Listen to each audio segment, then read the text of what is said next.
How y'all doing tonight? This is Studio 37. I'm Stephan B, and this is Bon ApiTalk. Last time we met, we discussed your job.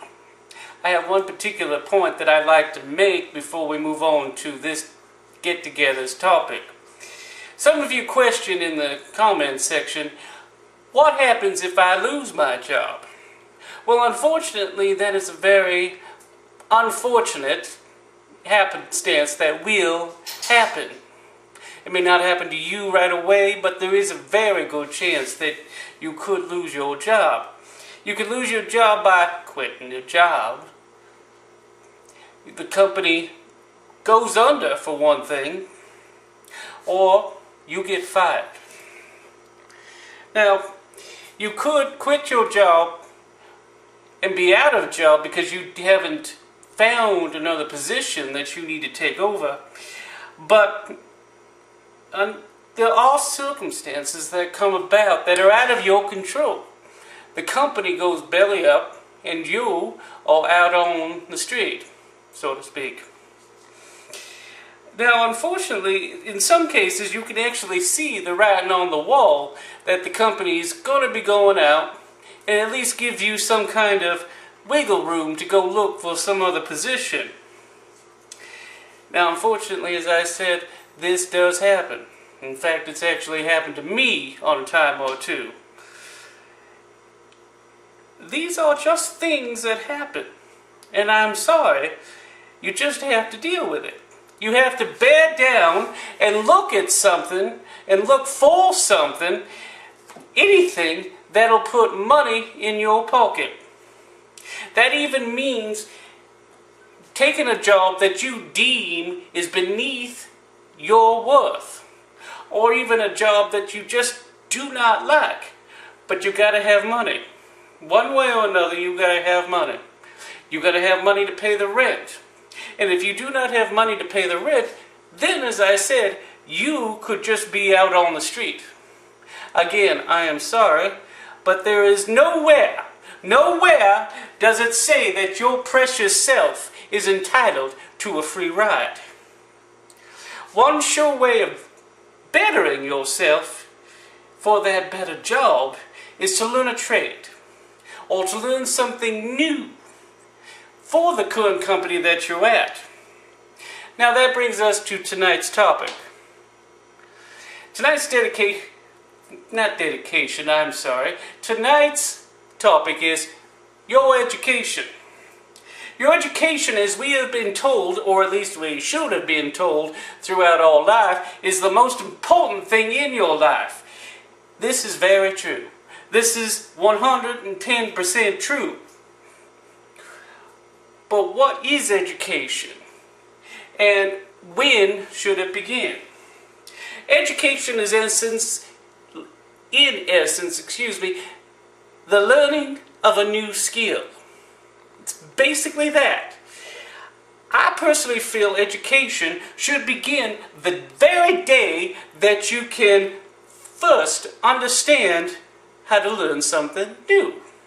That, of course, depends on every individual, but I've actually seen infants as young as 6 months learning how to swim.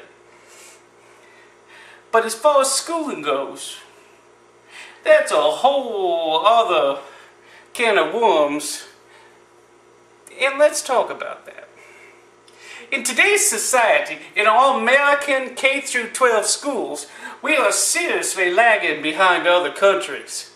What we have now is that we have understaffed and underfunded classrooms. The kids simply do not have the right tools to stay ahead and be the number one that they should be. When we are averaging 35 to 40 or even more kids per classroom, and in some cases they only have one instructor per class, that instructor certainly cannot give every single student the attention that they solely deserve. And what makes matters worse in some other cases is that what if you have one or more students in that particular class that may or may not have a learning disability? the teacher cannot spend an enormous amount of time just on one child, because in the end, that child gets lost in the shuffle. Now, as it turns out, there is a light at that end of that tunnel. I have mentioned in the past that if you can see the corner, you can make it around that corner and things will be better for you.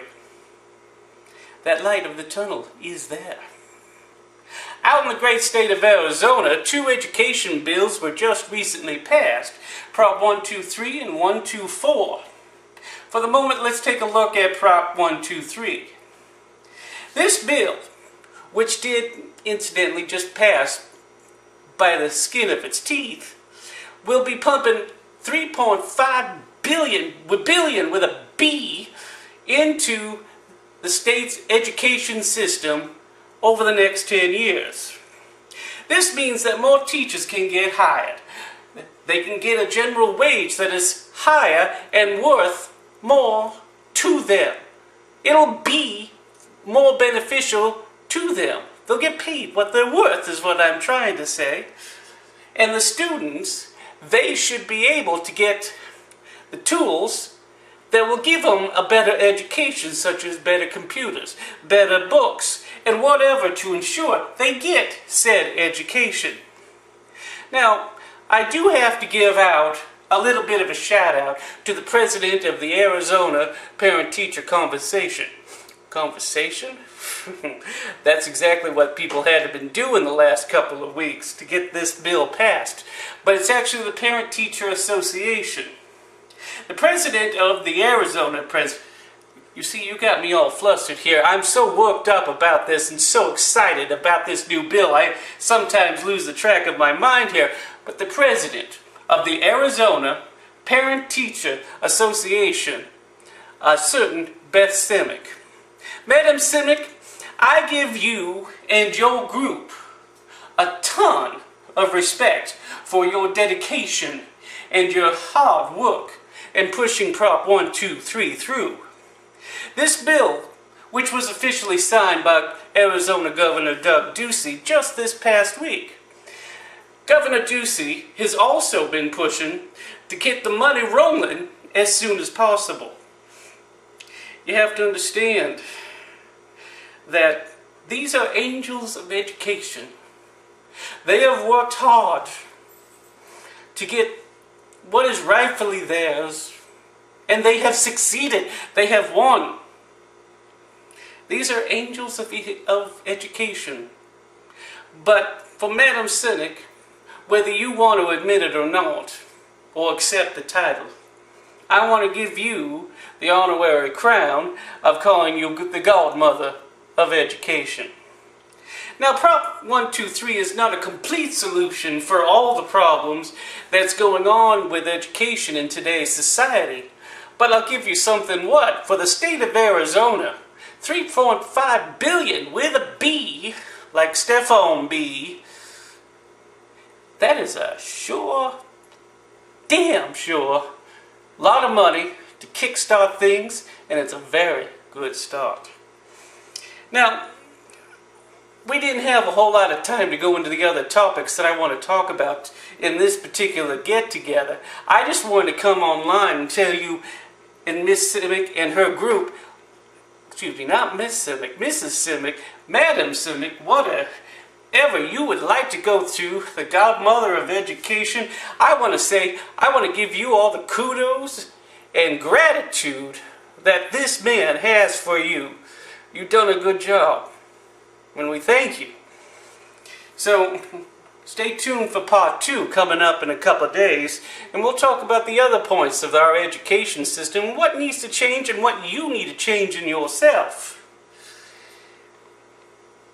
We can all get together. They say one person can make a change.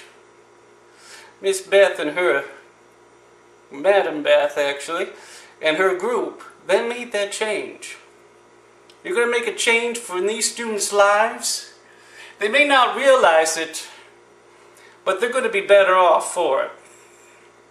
Now I leave you tonight with one thing you have to remember. Education never stops. Never stop learning.